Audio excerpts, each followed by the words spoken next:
तो आपने नर्व को थोड़ा सा खींचा और ठक से काट दिया, जिससे नर्व जो है पीछे चली जाएगी, तो नर्व बार आगे वो इरिटेट नहीं करेगी। Nerve sciatic nerve contain relative large vessels and should be ligated before they are divided. ये कहना चला अगर कोई बड़ी नर्व है तो उसके आसपास की वेसल्स को आप लाइगेट कर दीजिए, वरना पता लगा ब्लीडिंग हो गई।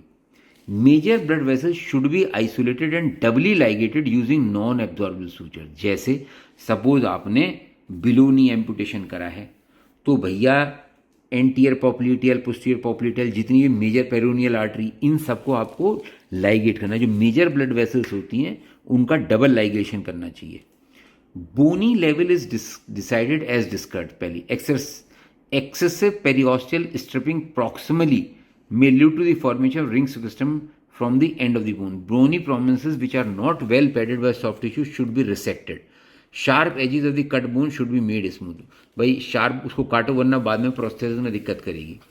A corrugated rubber drain should be used 72 hours post, मतलब जहाँ पे आपने काटा है, जहाँ पे आपने एम्पुटेशन का है, वहाँ पे आप ड्रेन डाल दिए 72 घंटे तक।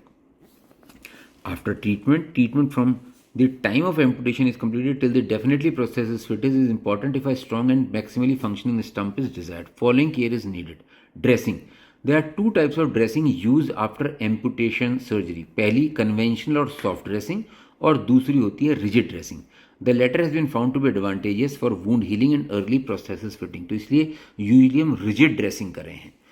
मैंने एक बात बतानी और भूल गया, जो गुलेटोन एम्पुटेशन होता है इसमें तो एकदम आपने काटा और बाद में दोबारा रीसर्जरी करेंगे।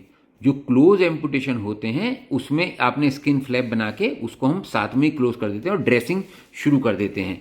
इसमें हम वुंड को ओपन रखते हैं, इसीलिए इसको ओपन एम्पुटेशन बोला जाता है और इसको क्लोज एम्पुटेशन बोला जाता है। ये जो हम क्लोज कर रहे हैं ये इस वाले के चक्कर में है।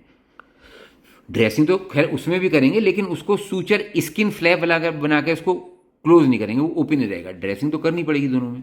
Soft dressing is conventional dressing using gauze, cotton and bandage, और rigid dressing is the type dressing after conventional dressing a well moulded POP cast is applied with the stump at the conclusion of surgery. This helps in enhancing wound healing and maturation of the stump. In addition patient can be fitted with a temporary artificial limb with a prosthetic foot for almost immediate mobilisation. इसका फायदा ये है कि आपने जब वहाँ पे उसको इलेक्टिव सर्जरी करी, जब आपने पूरा स्टम्प बना दिया और ऐसा फिट ड्रेसिंग कर दी जिससे तुरंत प्रोस्थेसिस लगा दिया और पेशेंट एकदम मोबाइल हो गया।